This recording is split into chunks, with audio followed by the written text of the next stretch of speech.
Today on the Failing Up podcast, we have Mark King, the president of Keller Williams Realty International. He talks to us about the last 10 years with Keller Williams and how embracing failure is key to success. Let's jump in. Welcome back to another episode, special episode today, Failing Up, Humble Lessons in Life and Business. We're here with our amazing co-host, Dusty Oglesby. Welcome, brother. Good to be here. It's interesting to be in the same room with you for several hours and say welcome to you like every 20 minutes. I feel like you've said hi to me a few times today.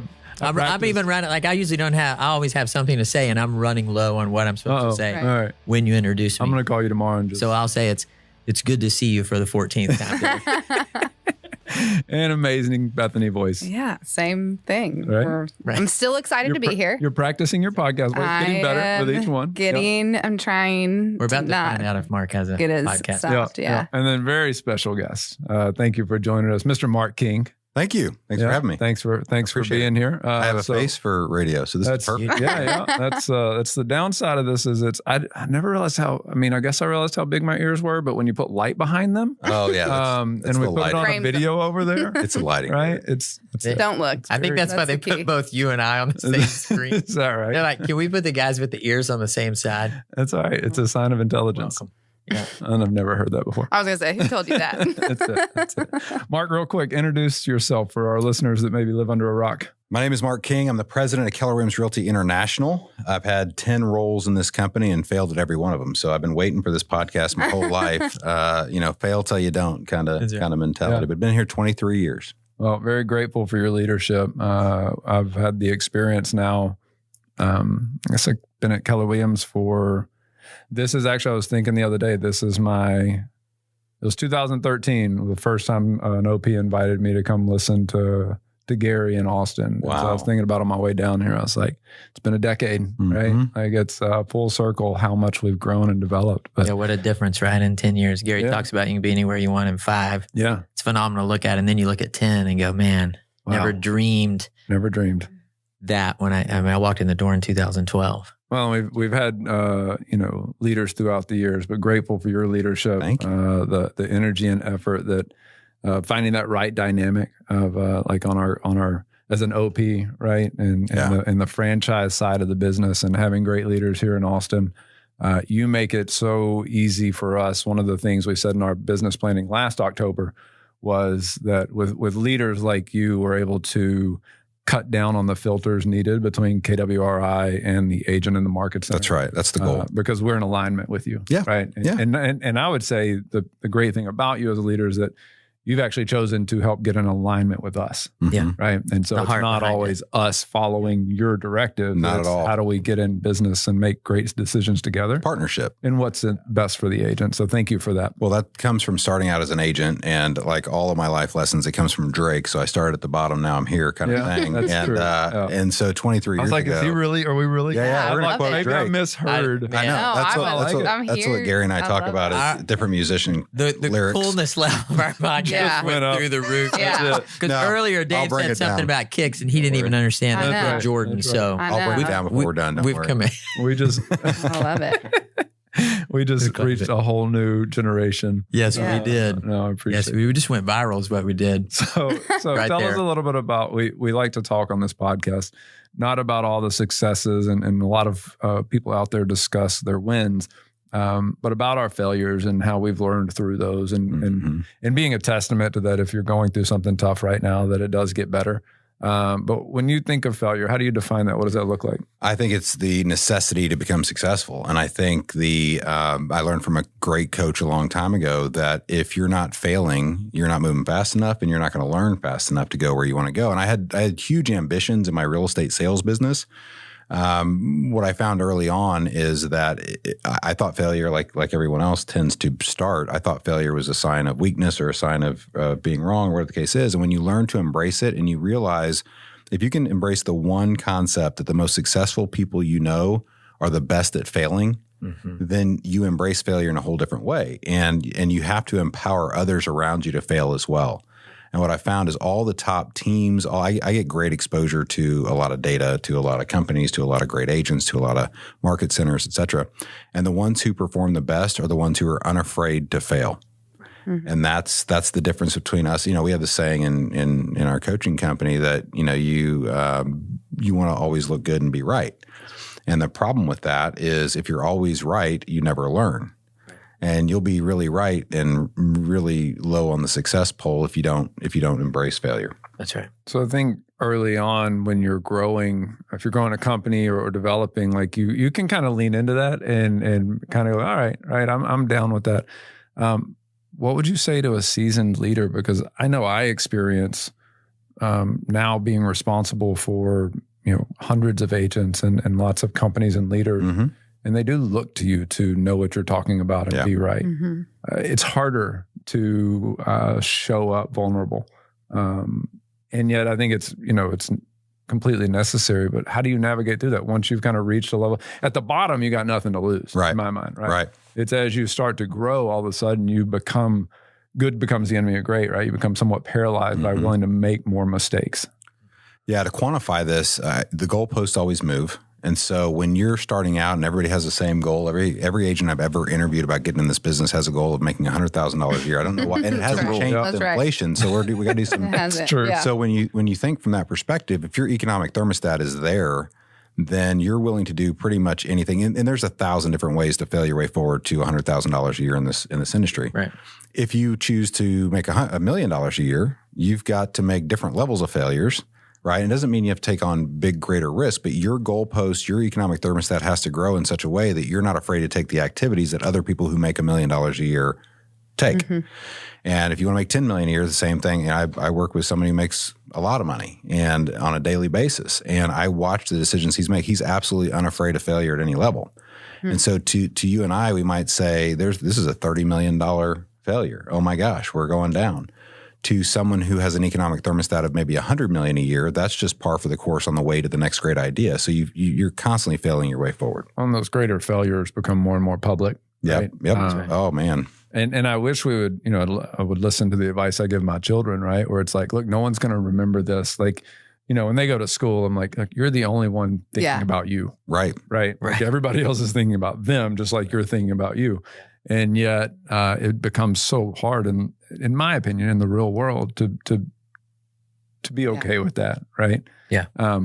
You see that showing up in agents' world as you're in the purpose room, right? And well, it's everywhere, and I think it goes back to what Mark just said in the way Gary views it, right? That you said, like, literally, he's not afraid of it. And one of the first things I ever heard Gary say was at a family reunion in a moment where I felt like I was totally failing, and I was epically, right? And I wasn't the only one who knew. And he said from stage, you're not failing, you're just learning to succeed. And immediately I piped up and I was like, I got to be the most successful dude in this room. Because I can write this out for you. But I think that's what it goes back to is there's not a single one of us that aren't on some level, I think, in a season of failure of some form. Personally, business, mentally, physically. I mean, it's just part of it, right?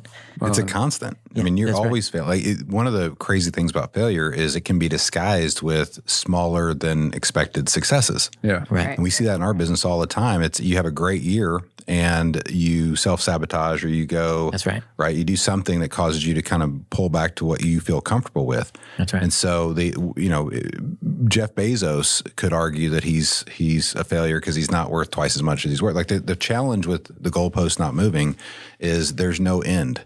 Mm-hmm. Right? It doesn't matter how much wealth you build, it doesn't matter how successful you are, there's always something else. And in this business, you can get lost in that. You can always go list one more house. You can always go recruit one more agent.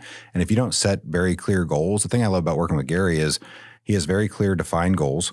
And once you hit them, he has a full expectation you will not be in the office until the next year comes around. Like it's that important to us. His famous story of hitting all his real estate goals by November and taking December off is a perfect example of that. That's right. Mm-hmm. So you have to be careful that we all think that, and I'm studying a lot on focus right now. And I wish I would have done this 23 years ago. Because the biggest mistake I see biggest failure I see all of us making is we don't stick to one thing long enough to maximize our potential in that one area so that everything else becomes easier or unnecessary. For example, I was talking to a land agent today, and he also does some forestry work, and he does some, mineral rights appraisals, and he does a bunch of other things that are kind of tied and similar client pool, et cetera. And I asked him, what are you making in each of these businesses? And he's, well, I'm not making much in these 4, but I'm making all my money selling real estate. And I said, well, what if you didn't do these 4 and you just doubled your real estate sales? Right. And he's like, oh my gosh, I'd make so much more money. And I said, so that's the distraction. We get distracted by new. And the message is that better is leverage. Leverage is better. We know that, but better is leverage. The better you get at one thing, Gary will say it this way. And I don't want to speak for him, so I'll get this a little bit wrong. But he'll say, the difference between you and me, Mark, is I've worked on one business for 40 years and built it to the biggest in the world, right? I can't tell you how many businesses I've owned and then not owned and then owned again and then not owned. But it's in the several dozens of companies, always looking for that. And here's 5 most dangerous words in real estate is leave money on the table.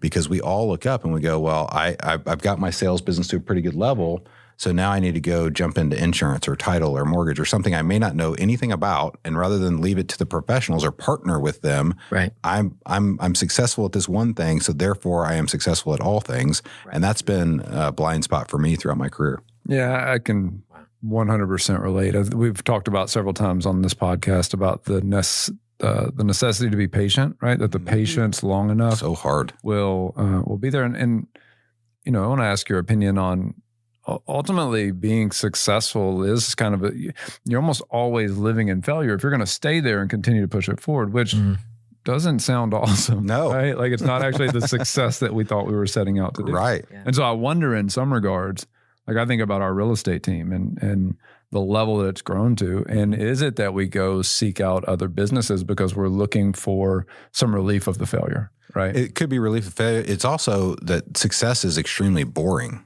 It's the same activity every single day. The person willing to do the same. It's Michael Phelps in the pool for 16 years, 6 hours a day before he ever wins a medal. Right. And all we see is the minute of him swimming and winning the medal. Yeah. And then we all say, we'd like to be that. I mean, I'd like to win 12 medals or whatever he won, right? But I wasn't willing to do 16 years, 6 hours a day in the pool like he did. For 1 minute. For 1 minute. Right, he trained all of that for 1 minute. For us, I look at some of our agents, and I'm kind of the same era as you are of some of the best agents in the history of this industry. I think of all that we have, Ben Kinney and Chris Suarez and all those guys that have built massive businesses, and Tim Heil here, and I would argue Jason Abrams is massively successful in the space. We all are roughly, I'm the old guy in the group, but we're all roughly the same age, and we all started out together selling real estate. We all took very different paths, and when I look back at those days, the thing that I didn't take advantage of was. It's one thing to embrace your own failures, but also to commiserate with others and learn from theirs. Imagine what I could have done in my career had I hung out with all those people with Gary in that room. I didn't see the value in it, to be perfectly honest. I was like, I'm the number one agent at my board, so I'm good. I get plenty of referrals. I got more business to know what to do with. I am a success. Right. Only to look up 23 years later and go, I was an epic failure for not building a billion-dollar company that I could have built in that one space. Yeah. Well, and you got to want to lean into that tribe as well, because you're not going to get into a group of people and everybody just starts laying their failures out, right? Nope. Like you have to build the environment that you get that trust. So thinking about a time over the last few years. Again, just helping people navigate. Has there been a time where you've experienced failure in the last 2 or 3 years that at the time seemed like, oh no, right? Like I've wrecked the train and like this is completely off the tracks and never coming back. And now you can look back and kind of see how it pivoted or helped you get where you're at today. Yeah, I think it's every 2 or 3 minutes, not 2 or 3 years. But I think, again, if you embrace failure, I will jokingly say when I give a talk or something that my mouth and my foot are the same size for a reason. Right. And recently I was in a protected private conversation with someone in the press and a lot of things off the record and everything else. And they couldn't have printed a story further from the actual context of the conversation, misquoted, all those things. And I think it harmed us. And so obviously I wasn't very happy with it, but I will tell you that the learning that came from that and being so guarded in anything you say and over qualifying anything you say to make sure you're not, saying the wrong message has been a great learning lesson for me. And it's already showing up in different ways. There's an article out today that does some good for us and that sort of thing. So if you represent a brand or, people think that if you end up being the president of the largest real estate company in the world, you're like at the top. And we look at it the opposite. We're kind of at the bottom. We serve, 200,000 families in this world, and then all the families that they serve it by proxy. And so it's a super humbling experience to know that I can't say the wrong thing. It may impact 200,000 people. I can't be involved in the wrong activity, right? I can't do things that could harm someone's business by extension of being in business with me. And so those are some of the examples I would give you. I think, failing every day at, product launches or service launches or not getting certain things right at the right time. I would argue Command is a great example of not getting it perfect from the jump and therefore having to play catch up and having to kind of go on what I would call an apology tour. And the challenge there is I believe our technology is by far the best in the space. And I'm not just saying that because I'm paid to say that. Right. I think it is. I think where we're going, and if you see the predictive analytics we're working on and the AI that we've been working on for the last year and a half, we are able to predict certain consumer and agent behavior with a 94% accuracy. It is the most amazing. So everything I've done since I've been here has been unique in this sense. Started as an agent, worked into a team leader role, failed at that till I didn't, became an OP, failed at that till I didn't, area director, regional director, director of growth, divisional leader, all the different roles. Every one of them, I have failed at them as I've learned, but until I didn't, right? And in this role, this is a role that your failures can't be as big, because they have such a dramatic impact. So continuing to embrace that failure is a challenge for us. And I think, but long after I'm out of this seat, if that's 100 years from now or whenever, I will look back and be really proud of some of the things that started out as failures. I'll give you another one. We started the largest real estate school in the world, and we did it in 90 days. And yet it didn't have the adoption we had hoped, and some would call it a failure. The conversion rate, this is a great example. We literally had someone send us a letter and say, we've had 1.2 million people go to our website at the time. It's well over that now. 1.2 million people go to the website, give us all their contact information. Only 112,000 of those people enrolled in that real estate school, by the way, at no cost to them. And out of that, we only converted 15,000 people to Keller Williams. And it was a scathing thing about how we should shut it down and we should do other things. And of course, you have to look at that very objectively and say, maybe there's some truth to this. Maybe this is an epic failure. Until you realize the number one thing we do in this business is build a database, 1.2 million. What's the one thing in our history that we've ever done to do that fast? That's right. Number two, we created people who know us, like us, trust us, and understand that Keller Williams is a great place to operate your real estate business with at least 112,000 people, right? And the 15,000 lives that we get to then embark on changing today. That's right. I would just argue I see that as a failure that we didn't get 100,000 lives to change. But the flip side of that is everything that we're doing, some would call that a massive success. So that's what I mean. Some of your failures can be disguised as successes, but now we have a database of 1.2 million who decided not to get into real estate, but now they have a reason to use a Keller Williams agent. And in that space, another great example, we have 72 million households in Command right now. Yeah. Wow. And there's only 130, just to put that in perspective, in the United States. And so there is a certain timeline where our agents will have every household in the United States and then beyond, Canada, fast follow, and the rest of the world, in one database. Wow. Yeah. And the crazy stat for me is, there's 1.55 million realtors.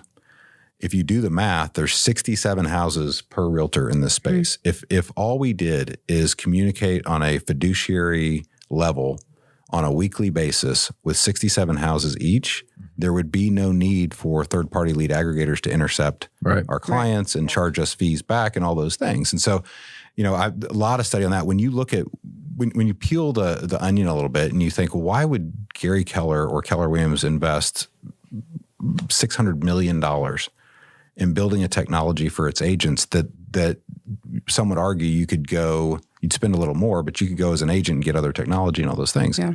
It's not about just driving the cost down for our agents, which is one of the goals. Right. But it's about putting the agent back in the seat of being the fiduciary and having your clients come to you instead of jumping on Zillow, for example. That's so there's a reason behind the reason for everything we do. Well, and I think it's amazing. It's easy for people to stand on the sidelines and yell, the plays that you should have ran or should have picked up this block. Like you see that when you're in the game, right? Like you have mad respect for watching the Patrick Mahomes, for example, comes to mind. Kansas City kid. Yeah. But the ability for you and Gary and KW to stick with it in spite of all of that, right?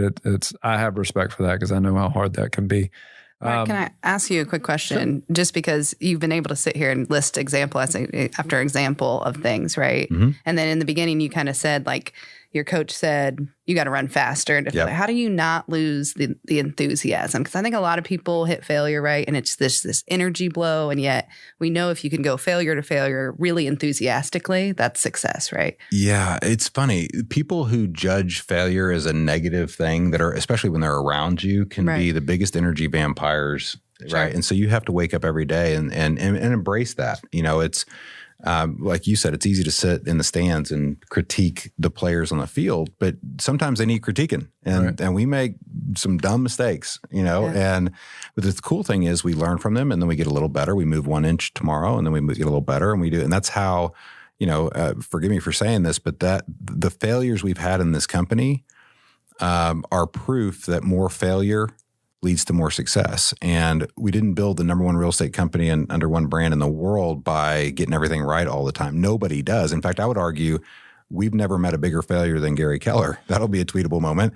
And I mean that in the most complimentary way that I could possibly. I hope to have as many failures as Gary Keller because that means my success will be that much greater, right? I love that. I think that's the key is, and so keeping the momentum, always, we call it faces and places. And I tell everybody around me, if you're having a bad day, stay home. And if you have too many bad days in a row, then you'll stay home for good. Right. But at the end of the day, we all we have in this industry is influence. Yeah. And Gary's been able to build an education platform, which is Keller Williams, that now is a tech platform that now has so many other options to it. Yeah. But it's having that influence and having that momentum and understanding there's more failure coming. Yeah. Right. Yeah. Love it. Right. Yeah. And I love the platform. I love what KW has done for my life. I've said before what it's done for my grandchildren, and I don't have grandchildren. Right? It's just amazing. Right. I mean, it's generational when you look at it, right? I mean, I look at my 10-year-olds and think generationally, they're going to be in a completely different spot because of these failures that, and I would agree. And I think Gary would be the first one too, to say, yeah, that's what we've done. That's what we do. Yeah. Like we make a practice of it because we're going to find, right? It's, are you doing the best you can do? Or are you doing the best that can be done? Yeah. We're going to find the best that can be done, and that's going to be failure along the way. All right. So in wrapping us up, right? All the successes you've had, all the ways you've felt forward, you get it all done, right? You accomplish all your goals, and at the end of life, you're looking back. What then do you think will be your biggest regret, or what regret are you trying to avoid happening now? The only real regret I think I'll have, because at the end of my life, I don't imagine that I'm going to care about it, money or any of that. The only regret I'll have is that we weren't able to reach more people, because I've watched both from the sideline and from the middle of the field now how this company absolutely changes lives. I've seen example after example of that person who was dead broke and couldn't find their way and has built a massive business that will pay off for their families forever. I've seen the single mom with 4 kids able to pay for all 4 kids' college and now build wealth that will last for generations. I've seen that story so many times over and over and over again that my only regret will be that we weren't able to move faster to get to everybody. And again, I'm biased and I apologize. There's 1.55 million realtors. We have 170,000 of them. I think it's a disservice for someone to operate. And there's great competitors. We have amazing competitors in this space. I hope every one of them embrace the fact that they need a culture of changing lives first, real estate sales second. So that's why we're very public about our mission, vision, value, belief, and perspective. We're a God, family, then business. We are, we're very vocal about that. we believe in careers worth having, businesses worth owning, and lives worth living. It's part of what we promote, and we put it out there very publicly and very proudly. And it's not just jargon and words. We actually want you to have a career worth having. We want you to have a business worth owning, because when you do, we all do. Yeah. And the legacies worth leaving that hopefully you're talking about in today's will be, I will look back at my time here and I know that I've had an impact on people's lives. I just don't know that I'll have enough of an impact on enough people's lives. Wow. Love it. Guys, we know that we talk a lot on this podcast about real estate, about business, about Keller Williams. This is not a real estate or Keller Williams podcast, but it's just the platform where we've found to move our businesses forward. If you haven't found a tribe or been able to surround yourself with a group of people that can help you lift you up, build a business, help you, give you a safe environment to fail, please reach out to us. We would love to have that conversation with you, whether you're in real estate or not, just about how we can connect you with some of our amazing partners in order to help you have that platform environment to be the most successful that you can be. Mark, thanks so much for your time today, brother. Thanks for having me. Appreciate y'all. Appreciate it.